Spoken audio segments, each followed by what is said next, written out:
नमस्कार मित्रों, स्वागत है आप सभी का हमारे चैनल हिंदी साहित्य सागर पर। दोस्तों, हम लोग भक्ति काल को पढ़ रहे हैं और आज इस वीडियो में पढ़ेंगे भक्ति काल की अन्य काव्य प्रवृत्तियां एवं कवि। तो पहले हम लोग देखेंगे वीर काव्य। जो भक्ति काल में वीर काव्य कौन कौन से लिखे गए हैं। सन 1454 ईस्वी में श्रीधर कृत रणमल छंद डिंगल में ऐतिहासिक चरित्र काव्य का प्रथम ग्रंथ है।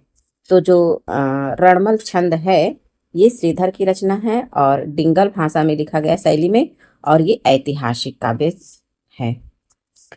रणमल छंद में ईडर के राजा रणमल राठौर और पाटन के सूबेदार जफर खां के युद्ध का वर्णन 70 छंदों में निबद्ध है। जो रणमल छंद है श्रीधर का, उसमें ईडर के राजा रणमल राठौर और पाटन के सूबेदार जफर खां के युद्ध का वर्णन है। ठीक है, तो रणमल छंद और जफर खां के युद्ध का वर्णन किसमें मिलता है? तो रणमल छंद में मिलता है। और कितने छंदों में निबद्ध है वो? तो 70 छंदों में निबद्ध है। भक्ति काल के अन्य वीर काव्य और कवि निम्नांकित हैं। विजय पाल रासो। विजय पाल रासो इसके कवि हैं नल्ह सिंह, और ये 1543 ईस्वी का रचना है और इसमें 42 छंद प्रयुक्त हुए हैं। विजय पाल और पंग का युद्ध वर्णन है विजय पाल रासो में। विजय पाल रासो का विषय वर्ण क्या है? तो इसमें विजय पाल और पंग का युद्ध वर्णन है। छंद कितने हैं विजय पाल में? तो 42 छंद है। कवि की रचना है तो 1543 ईस्वी की रचना है। इसके कवि कौन है? तो नल्ह सिंह है। आगे है राऊ जैतसी रासो। ये भी 1543 ईस्वी की रचना है और इसमें कुल 90 छंद हैं। राव जैतसी और कामरान का युद्ध वर्णन है। तो जो राऊ जैतसी रासो है, इसमें राव जैतसी का और कामरान के युद्ध का वर्णन मिलता है और इसमें 90 छंद प्रयुक्त हुआ है और ये भी रचना 1543 ईस्वी का है। विजय पाल रासो और राऊ जैतसी रासो दोनों का समय है 1543 ईस्वी। विरुद्ध छिहत्तरी, ये दुरसाजी आढ़ा की रचना है। विरुद्ध छिहत्तरी दुरसाजी आढ़ा की, और इसमें 76 छंद हैं। महाराणा प्रताप का यशोगान है। ये 76 छंद है और दोहा है, 76 दोहा है और महाराणा प्रताप का यशोगान है। फिर है राणा रासो। ये जो राणा रासो है ये दयाराम का है और 1624 ईस्वी की रचना है राणा रासो, और इसमें जो है 875 छंद हैं और सिसोदिया कुल के राजाओं का वर्णन मिलता है इसमें राणा रासो में। तो सिसोदिया कुल के राजाओं का वर्णन किस रचना में मिलता है? तो हमारा जवाब हो जाएगा राणा रासो। राणा रासो के लेखक कौन है? तो दयाराम है, और ये कब की रचना है? तो 1624 ईस्वी की रचना है। एक और है रतन रासो। रतन रासो के कवि हैं कुंभकर्ण, और ये भी 1624 ईस्वी की रचना है। तो राणा रासो और रतन रासो दोनों कब की रचना है? तो 1624 ईस्वी की दोनों है। और इसमें क्या है? रतलाम के महाराज रतन सिंह का प्रशस्ति वर्णन है। जो रतन रासो है इसमें रतलाम के राजा महाराज रतन सिंह का प्रशस्ति वर्णन किया गया है। क्याम खां रासो। क्याम खां रासो के कवि हैं न्यामत खाजान। कौन है? न्यामत खाजान है क्याम खां रासो के कवि, और ये रचना 1634 ईस्वी का है और इसमें क्याम खां चौहान के वंशजों का युद्ध वर्णन है इसमें। तो ये कुछ रचनाएं थी जो भक्ति काल में वीर परक रचनाएं मिलती हैं। अब हम लोग देखेंगे प्रबंधात्मक चरित्र काव्य। भक्ति काल में प्रबंधात्मक चरित्र काव्य भी कुछ लिखे गए हैं। आइए हम लोग देखते हैं कि वो कौन कौन से प्रबंधात्मक काव्य हैं। सन 1354 ईस्वी में जैन कवि सुधारू अग्रवाल द्वारा रचित, कौन? सुधारू अग्रवाल, इनके द्वारा रचित प्रद्युम्न चरित्र हिंदी का प्रथम पौराणिक प्रबंध काव्य है। तो हिंदी का प्रथम पौराणिक प्रबंध काव्य कौन सा है? तो ये सुधारू अग्रवाल द्वारा लिखित प्रद्युम्न चरित्र है। भक्तिकालीन अन्य प्रबंधात्मक चरित्र काव्य निम्नांकित है। पंच पांडव चरितरास, इसके कवि हैं शालिभद्र सूरी, और ये अपभ्रंश प्रभावित राजस्थानी हिंदी अपभ्रंश प्रभावित राजस्थानी इसका ही तो इसमें जो है भाषा इसका है अपभ्रंश प्रभावित राजस्थानी हिंदी में लिखा गया है। पंच पांडव चरित रास को कौन लिखा है? तो शालिभद्र सूरी लिखे हैं। गौतम रास, ये भी अपभ्रंश प्रभावित राजस्थानी हिंदी में लिखा गया है। और इसके कवि का उल्लेख नहीं किया गया है यहाँ पे। एक है हरिचंद पुराण। हरिचंद पुराण किसका है? तो जाखू मड़ियार का है और ये ब्रज भाषा में लिखा गया है। ये सभी जो है प्रबंध काव्य हैं भक्ति काल के। तो हरिचंद पुराण जाखू मड़ियार का है और ब्रज भाषा में लिखा गया है। कुमार पाल रासो, ये देवप्रभ सूरी का है, यहाँ पे सूरी लिख लीजिएगा, देवप्रभ सूरी। और ये राजस्थानी हिंदी में लिखा गया है। कुमार पाल रासो देवप्रभ का है और राजस्थानी हिंदी में लिखा गया है। कान्हड़ देव प्रबंध, कान्हड़ देव प्रबंध के कवि हैं पद्मनाभ और इसकी राजस्थानी हिंदी में ये भी लिखा गया है। अब हम लोग पढ़ेंगे नीति काव्य। भक्ति काल में नीति काव्य भी मिलते हैं।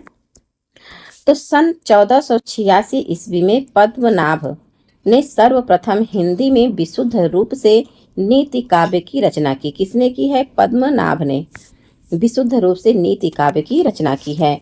पद्मनाभ ने डूंगर बावनी शीर्षक से नीति काव्य की रचना की है। डूंगर बावनी शीर्षक से किस काव्य की रचना हुई है? तो नीति काव्य की रचना हुई है। इसमें कुल 53 छप्पय है। किसमें 53 छप्पय है? तो डूंगर बावनी में। इसके कवि कौन है? तो पद्मनाभ हैं। भक्तिकालीन अन्य नीति काव्य और नीतिकार निम्न है। ठाकुर सिंह का है कृपण चरित्र 1523 ईस्वी का। पंचेंद्री बेली 1528 ईस्वी का। तो ठाकुर सिंह का 2 रचना मिलता है नीति परक, कृपण चरित्र 1523 का, पंचेंद्री बेली 1528 ईस्वी का। छीहल का है पंच सहेली, ये याद रखिएगा, ये पूछा जाता है। पंच सहेली किसका है? तो छीहल का है, 1518 ईस्वी का है। और दूसरा है बावनी, ये 1527 का है। तो ये थे छीहल का है पंच सहेली और बावनी। अगला कवि है देवीदास। इनका एक ही मिलता है राजनीति के कवित्व। राजनीति के कवित्व किसका है? तो देवीदास का है। जमाल का है जमाल दोहावली 1570 ईस्वी। तो इसको तो याद करने में कोई दिक्कत नहीं होगा। जमाल दोहावली किसका है? तो जमाल का है। उदयराज का है उदयराज को दूहा 1603 ईस्वी का है। बान कवि का है कली चरित्र किसका है? तो बान कवि का है। वाजिद ये दादू के शिष्य हैं वाजिद। इनका ग्रंथ है ग्रंथ गुण उत्पत्ति नामा किसका है? तो वाजिद का है। अगला है ग्रंथ प्रेम नामा, ये भी वाजिद का है। ग्रंथ प्रेम नामा, ग्रंथ गरज नामा और साखी वाजिद। तो ग्रंथ लगा हुआ है वाजिद की रचना में। ग्रंथ गुण उत्पत्ति नामा, ग्रंथ प्रेम नामा, ग्रंथ गरज नामा और एक है साखी वाजिद। तो इसमें इनका नाम ही लगा हुआ है। अगले कवि हैं बनारसी दास जैन। ये वही बनारसी दास जैन है जिन्होंने अर्ध कथानक नामक आत्मकथा लिखा है। तो इनका ग्रंथ है नवरस पद्यावली। दूसरा है समय सार नाटक। तीसरा है बनारसी विलास। चौथा है अर्ध कथानक, देखिए यहाँ पे दिया भी है अर्ध कथानक। 5वां है भाषा सुक्ति मुक्तावली। तो ये 5 रचनाएं बनारसी दास जैन की मिलती है। एक बार पुनः पढ़ लेते हैं। नवरस पद्यावली, समय सार नाटक, बनारसी विलास, अर्ध कथानक, भाषा सुक्ति मुक्तावली। राजसमुद्र कवि का है शालिभद्र चौपाई किसका है? तो राजसमुद्र का है। आगे है गज सुकमाल चौपाई, किसका है? राजसमुद्र का है। प्रश्नोत्तर रत्नमाला, कर्म बत्तीसी, सील बत्तीसी और बालाव बोध। तो ये राजसमुद्र की कुछ रचनाएं हैं। एक बार पुनः देखते हैं। राजसमुद्र की रचना शालिभद्र चौपाई, गज सुकुमाल चौपाई, प्रश्नोत्तर रत्नमाला, कर्म बत्तीसी, सील बत्तीसी और बालाव बोध। अगला कवि है कुशलवीर। इनका है भोज चौपाई, सीलवती रास, कर्म चौपाई, वर्णन संपुट, उद्यम कर्म संवाद। तो कुशलवीर का है भोज चौपाई, सीलवती रास, कर्म चौपाई, वर्णन संपुट, उद्यम कर्म संवाद। अब अगला है अकबरी दरबार का काव्य। कुछ काव्य ऐसे थे जो अकबर के दरबार में लिखे गए थे। तो अब हम लोग उनको देखेंगे कि अकबरी दरबार के काव्य कौन कौन से हैं। तो भक्ति काल के दरबारी कवियों का काल क्रमानुसार विवरण निम्न है। पहले हैं टोडरमल। टोडरमल का जन्म 1493 ईस्वी में और मृत्यु 1589 ईस्वी में हुआ था। कुछ फुटकर छंद मिलते हैं इनके ग्रंथ के नाम पर। नरहरि महापात्र, इनका जन्म 1505 में, मृत्यु 1607 में हुई थी। इनका ग्रंथ है रुक्मणी मंगल, छप्पय नीति, कवित्त संग्रह। तो नरहरि पात्र का है रुक्मिणी मंगल, छप्पय नीति, कवित्त संग्रह। आगे हैं बीरबल, इनको ब्रह्म भी कहते हैं बीरबल को। इनका जन्म 1528 ईस्वी में हुआ था, मृत्यु 1583 ईस्वी में। इनके भी ग्रंथ के नाम पर कुछ फुटकर छंद मिलते हैं। ये सभी अकबर के दरबारी कवि थे। अब हैं तानसेन, इनका जन्म 1531 ईस्वी में हुआ था और मृत्यु जो है 1583 ईस्वी में बीरबल के साथ ही। इनकी ग्रंथ मिलते हैं संगीत सार, रागमाला, गणेश स्तोत्र। तो तानसेन के ग्रंथ 3 मिलते हैं। कौन कौन से? पहला है संगीत सार, दूसरा है रागमाला, तीसरा है गणेश स्तोत्र। गंग, इनका पूरा नाम था गंगा प्रसाद। कवि गंग का पूरा नाम था गंगा प्रसाद। इनका जन्म जो है 1538 ईस्वी में हुआ था। ये बहुत ही प्रसिद्ध हैं कवि गंग। 1617 ईस्वी में मृत्यु हुई थी। इनके ग्रंथ हैं गंग पदावली, गंग पच्चीसी और गंग रत्नावली। 3 ग्रंथ हैं, सब में गंग गंग लगा हुआ है, तो याद करने में दिक्कत नहीं होगा। गंग पदावली, गंग पच्चीसी और गंग रत्नावली। पृथ्वीराज, इनका सिर्फ जन्म ही उल्लेख है यहाँ पे 1549 में। इनकी रचना है बेली कृष्ण रुक्मिणी रि पृथ्वीराज कथी। दूसरा है श्यामलता, तीसरा है दशरथ रावउत, चौथा है वासुदेव रावउत और 5वां है गंगा लहरी। देखिए गंगा लहरी पद्माकर का भी मिलता है। तो पृथ्वीराज का है बेली कृष्ण रुक्मिणी रि पृथ्वीराज कथी, दूसरा है श्यामलता, तीसरा है दशरथ रावउत, चौथा है वासुदेव रावउत और 5वां है गंगा लहरी। फिर है रहीमदास, इनका जन्म जो है 1553 ईस्वी में हुआ था और मृत्यु 1626 ईस्वी में। इनका ग्रंथ है दोहावली या सतसई। अगला ग्रंथ है बरवे नायिका भेद, ये इंपॉर्टेंट है, इसको याद रख लीजिएगा।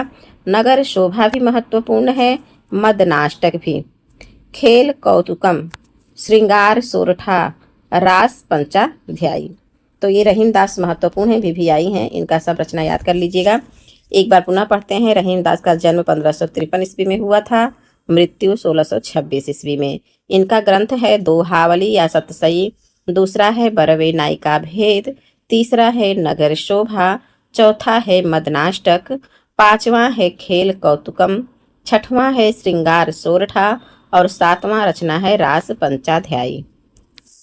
कवि गंग बीरबल के बाल सखा तथा रहीमदास के विशेष कृपा पात्र थे। कौन? तो कवि गंग। कवि गंग बीरबल के बाल सखा थे और रहीमदास के विशेष कृपा पात्र थे। कवि गंग ने शहजादा खुर्रम की प्रशंसा में एक छंद लिखा, जिस कारण नूरजहां ने ईर्ष्यावश उन्हें हाथी से कुचलवा दिया था। ये प्रश्न पूछा जाता है, इसको याद रखिएगा कि कवि गंग की मृत्यु कैसे हुई थी? तो हाथी से कुचलवाने के कारण हुई थी, ऐसे भी प्रश्न पूछा जाता है। और किसके कहने पर? तो नूरजहां के कहने पर। कवि गंग का अंतिम छंद निम्नलिखित है और बहुत ही अच्छा ही है। देखिए कहते हैं कि कबहु न भड़ुआ रण चढ़े, कबहु न बाजी बंग, सरस सभा ही प्रणाम करी, विदा होत कवि गंग। ये इनकी जो है अंतिम पंक्ति है, इसी को गाते हुए ये इनकी मृत्यु हो गई थी। आगे देखिए भिखारी दास गंग के संदर्भ में लिखते हैं कि तुलसी गंग दुओ भय सुकबिन को सरदार। ये भी पंक्तियां पूछ लिया जाता है कि ये किसकी पंक्ति है? तो ये भिखारी दास की है। रहीम दास का मूल नाम अब्दुल रहीम खान खाना था। क्या था पूरा नाम? तो अब्दुल रहीम खान खाना था। इनकी रचनाओं की खोज सर्वप्रथम भरतपुर के माया शंकर याज्ञिक ने किया था। तो रहीम दास की रचनाओं का खोज सर्वप्रथम किसने किया था? तो भरतपुर के माया शंकर याज्ञिक ने किया था। रहीम दास की रचनाओं का संक्षिप्त विवरण निम्नांकित है, आइए देखते हैं। इनकी रचना है दोहावली। तो दोहावली में 300 छंद मिलते हैं और इसकी भाषा जो है ब्रज भाषा है। और इसमें जो है नीति के दोहे हैं दोहावली में। दूसरा ग्रंथ है नगर शोभा, तो इसमें 144 छंद हैं और ये भी ब्रज भाषा में लिखा गया है। और इसका विषय है विभिन्न जाति की स्त्रियों का वर्णन किया गया है नगर शोभा में। श्रृंगार सोरठा में 6 छंद हैं, ये भी ब्रज भाषा में लिखा गया है। 3 रचना इनका ब्रज भाषा में है, दोहावली, नगर शोभा, श्रृंगार सोरठा। और श्रृंगार सोरठा है तो इसमें श्रृंगार का वर्णन है। और एक है मदनाष्टक, इसमें 8 छंद हैं मदनाष्टक में और ये खड़ी बोली में लिखा गया है। मदनाष्टक को खड़ी बोली में लिखे हैं और इसमें कृष्ण की रास लीला का वर्णन है। 12वें नायिका भेद ये अवधी भाषा में लिखे गए हैं। ऐसा माना जाता है कि इसके ही आधार पर जो है तुलसीदास ने भी लिखा था 12वें रामायण। तो 12वें नायिका भेद किसका है? रहीमदास का है। इसकी भाषा अवधी है और ये नायिका भेद का निरूपण है। 12वें नायिका भेद अवधी भाषा में लिखा प्रथम रीति निरूपक ग्रंथ है। जो 12वें नायिका भेद है ये अवधी भाषा में लिखा गया प्रथम रीति निरूपक ग्रंथ है। इसकी रचना संस्कृत में, देखिए इसकी रचना संस्कृत के भानुदत्त की रसमंजरी के आधार पर हुई है। 12वें नायिका भेद का आधार ग्रंथ पूछा जाएगा तब हमारा सही उत्तर हो जाएगा भानुदत्त कृत रसमंजरी। रहीमदास ने संस्कृत, फारसी और हिंदी, देखिए संस्कृत, फारसी और हिंदी मिश्रित भाषा में खेल कौतुक जातकम नामक एक ज्योतिष ग्रंथ की रचना की है। तो यहाँ से प्रश्न पूछा जाता है कि खेल कौतुकम जातकम किस प्रकार का ग्रंथ है या रचना है? तो ये एक ज्योतिष ग्रंथ है। और इसमें भाषा कौन सी है? तो संस्कृत, फारसी, हिंदी मिश्रित भाषा है। आचार्य रामचंद्र शुक्ल ने लिखा है कि रहीम का हृदय द्रवीभूत होने के लिए कल्पना के उड़ान की अपेक्षा नहीं रखता था। शुक्ल जी कह रहे हैं कि रहीम का हृदय द्रवीभूत होने के लिए कल्पना की उड़ान की अपेक्षा नहीं रखता था। वह संसार के सच्चे और प्रत्यक्ष व्यवहारों में ही द्रवीभूत होने के लिए पर्याप्त स्वरूप पा जाता था। ये कथन किसका है? तो ये कथन आचार्य रामचंद्र शुक्ल जी का है। अब है रीति काव्य। तो हिंदी की रीति काव्य परंपरा में रचना काल की दृष्टि से सर्वप्रथम कवि कृपाराम हैं। यहाँ से प्रश्न पूछा जाता है कि रीति काव्य परंपरा के सर्वप्रथम कवि कौन हैं? वो भी कालक्रम की दृष्टि से, ठीक है, रचना काल की दृष्टि से तब आएंगे कृपाराम। और ऐसे पूछा जाएगा कि रीति काव्य परंपरा के प्रवर्तक कौन हैं? तब केशवदास हो जाएंगे। और शुक्ल के अनुसार पूछा जाएगा तो चिंतामणि होंगे। ये 3 बातें हैं जिसको आप लोग ध्यान रखिएगा कि अगर कालक्रम की दृष्टि से पूछे, रचना काल की दृष्टि से पूछे तो कृपाराम होंगे, और रीति काल का प्रवर्तक पूछा जाएगा तो केशवदास होंगे, और शुक्ल जी के अनुसार पूछा जाएगा तो चिंतामणि होंगे। तो हिंदी की रीति काव्य परंपरा में रचना काल की दृष्टि से सर्वप्रथम कवि कृपाराम है। सन 1541 ईस्वी में कृपाराम ने दोहा छंद में हित तरंगिणी, ठीक है, हित तरंगिणी नामक रीति काव्य की रचना की। यह 5 तरंगों में विभक्त है। कितने तरंगों में? 5 तरंगों में। तो प्रश्न पूछा जाएगा कि हित तरंगिणी किसकी रचना है? तब हमारा जवाब हो जाएगा कृपाराम का। कब का है? तो 1541 ईस्वी का है। इसमें कितने तरंग हैं? तो इसमें 5 तरंग हैं। हित तरंगिणी ब्रज भाषा में रचित हिंदी सतसई काव्य परंपरा का प्रथम ग्रंथ है। तो हित तरंगिणी में 5 तरंग हो गए। किसकी है? कृपाराम की है। किस भाषा में है? तो ब्रज भाषा में है। समय 1541 ईस्वी। भक्ति काल के अन्य प्रमुख रीति निरूपक कवि निम्नांकित हैं। आइए देखते हैं कि रीति निरूपक कवि कौन कौन हैं। पहले कवि हैं सुंदर कवि राम। तो सुंदर कवि राम का ग्रंथ है सुंदर श्रृंगार 1631 ईस्वी में। अगला कवि है न्यामत खान जान। न्यामत खान जान का है रसकोश 1619 ईस्वी। कवि वल्लभ है। फिर है सिंगार तिलक 1652 का। रसमंजरी 1652 का, ठीक है। तो इनका भी रसमंजरी है। न्यामत खां जान का भी रसमंजरी है। बलभद्र मिश्र का है सिख नख कुछ लोगों का नख शिख मिलता है, लेकिन इनका ध्यान रखिएगा, इनका शिख नख है। किसका? बलभद्र मिश्र का। बलभद्री व्याकरण भी है, गोवर्धन सतसई है, हनुमान नाटक है और दूषण विचार है। तो ये सभी ग्रंथ हैं बलभद्र मिश्र का। एक बार पुनः देखते हैं। शिख नख है, बलभद्री व्याकरण है, गोवर्धन सतसई है, हनुमान नाटक है और दूषण विचार है।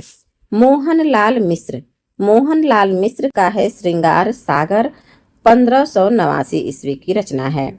एक है कवि मुबारक, तो मुबारक का है तिलक शतक और अलख शतक। दो ही ग्रंथ इनके मिलते हैं मुबारक के, तिलक शतक और अलख शतक। फिर अन्य कवि में आ जाएंगे नरोत्तम दास। तो नरोत्तम दास का जन्म सीतापुर जिले के वाड़ी नामक कस्बे में हुआ था। नरोत्तम दास की प्रमुख कृतियां निम्नांकित हैं। तो नरोत्तम दास का पहला रचना है सुदामा चरित, ये खंड काव्य है, ध्रुव चरित और विचार माला। तो दोस्तों आज हम लोग सरस्वती पांडे, गोविंद पांडे जी की पुस्तक से भक्ति काल को समाप्त कर लिया और अगले वीडियो में हम लोग रीतिकाल से शुरुआत करेंगे, रीतिकाल को पढ़ेंगे। तब तक आप लोग खूब मन लगा के पढ़ते रहिए और अपनी सफलता सुनिश्चित कीजिए। मिलते हैं अगले वीडियो में, तब तक के लिए आप सभी लोगों का दिल से धन्यवाद।